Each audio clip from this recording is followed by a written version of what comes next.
When a system spirals out of control, the human reflex is to tense up. We try to grip the chaos and force it back.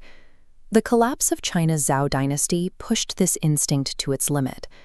The resulting Warring States period left a record of violence and systemic decay, visible in the pitting on the surface of the era's bronze blades. To stop the societal bleed, philosophers like Confucius proposed a solution based on control. They engineered rigorous social rituals and moral categories, hoping to lock human behavior into a predictable structure. Clamping down on a fracturing system creates new pressure points. The harder the grip, the faster the structure breaks. An older archivist named Lao Dan, better known as Laozi, viewed this attempt to manufacture order as a failure. He argued that our obsession with naming, categorizing, and striving for control limits our understanding of reality. This rigid mindset creates an artificial barrier between the observer and the world. The Dao De Jing records a counter-philosophy based on a paradox. Survival follows yielding. Power originates in the refusal to apply force. Mastering the world requires unlearning the biological and societal instinct to fight against it. Beneath its reputation as mystical poetry, the Dao De Jing functions as a survival manual. Archaeological finds like the Guodian bamboo slips and Mawangdui silk scrolls prove these ideas were preserved as practical tools for navigating a dangerous political landscape. The manual centers on the Dao, or the Wei. This concept describes an indifferent, silent ontological ground for all physical reality, distinct from any notion of a conscious deity. The Dao operates continuously through the concept of Wu, or non-being. This state remains inexhaustible because it lacks rigid form.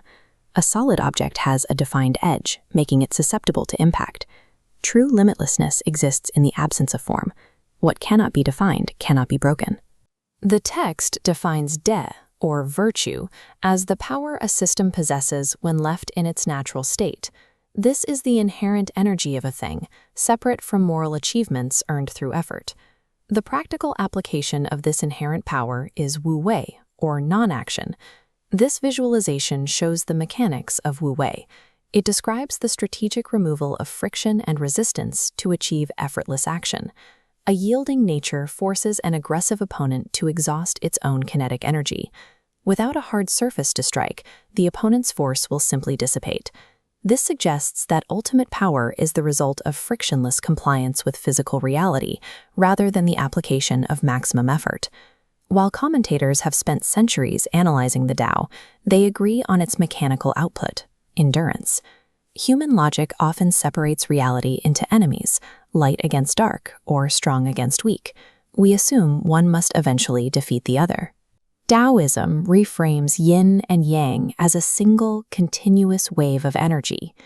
Being, or you, and non-being, or Wu, do not cancel each other out. They necessarily produce one another through a predictable, oscillating cycle. Survival requires abandoning the fight against these opposites. The goal is to ride the existing mechanics of the universe. The physical world confirms the Dao De Jing's thesis. The rigid eventually snap, while the soft eventually survive. Water carves through rock because it never stops yielding. This mechanical truth scales from Warring States' political strategy to a modern philosophy of mind. Mastery follows the decision to stop resisting the natural order. We embrace our own emptiness and let nature perform the work. The architecture of subtraction leaves us with nothing, and nothingness is the only state that can never be destroyed.